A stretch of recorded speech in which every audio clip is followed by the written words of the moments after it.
আজি চৰকাৰী স্কুলৰ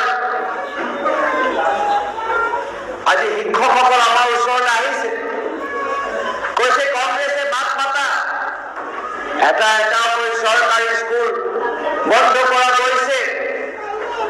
চৰকাৰ বিজেপি চৰকাৰ আমাৰ কথা শুনা নাই, মাত্ৰ আমালোকৰ বিশ্বাস কংগ্ৰেছৰ ওপৰত আছে। আজি যিমানবোৰ ভেঞ্চাৰ স্কুল আছে, সেই ভেঞ্চাৰ স্কুল আজি কংগ্ৰেছৰ ওপৰত বিশ্বাস কৰিছে যে কংগ্ৰেছে মাত মাতক।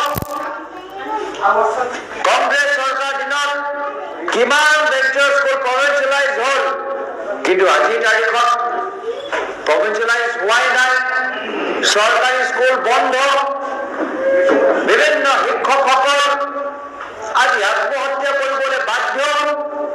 চাৰিওফালে এনেকুৱা পৰিৱেশ, এটা হাহাকাৰ পৰিৱেশ। ৰাইজে মনত পেলাইছে যে 2001 চনৰ আগত যেতিয়া ৰাজ্যত অগপৰ চৰকাৰ, কেন্দ্ৰত বিজেপি চৰকাৰ, তেতিয়াও এনেকুৱা অৱস্থা।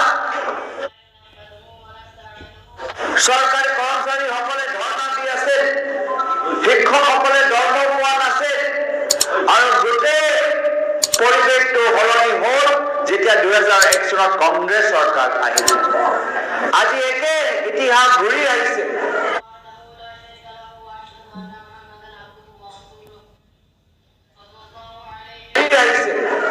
ৰাইজৰ বিশ্বাস যে কংগ্ৰেছ ঘূৰি আহিলে, কেন্দ্ৰত কংগ্ৰেছ ঘূৰি আহিলে, ৰাজ্যত কংগ্ৰেছ ঘূৰি আহিলে আমাৰ বাস্তৱ সমস্যা সমাধান হ'ব।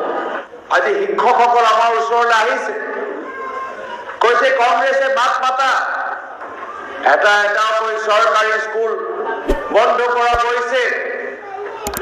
চৰকাৰ বিজেপি চৰকাৰ আমাৰ কথা শুনা নাই, মাত্ৰ আমালোকৰ বিশ্বাস কংগ্ৰেছৰ ওপৰত আছে।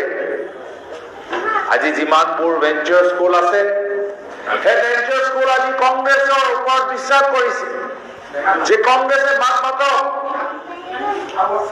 কংগ্ৰেছ চৰকাৰ দিনত কিমান ভেঞ্চাৰ স্কুল প্ৰভিঞ্চিয়েলাইজ হ'ল, কিন্তু আজিৰ তাৰিখত প্ৰভিঞ্চিয়েলাইজ হোৱাই নাই। চৰকাৰী স্কুল বন্ধ, বিভিন্ন শিক্ষকসকল আজি আত্মহত্যা কৰিবলৈ বাধ্য।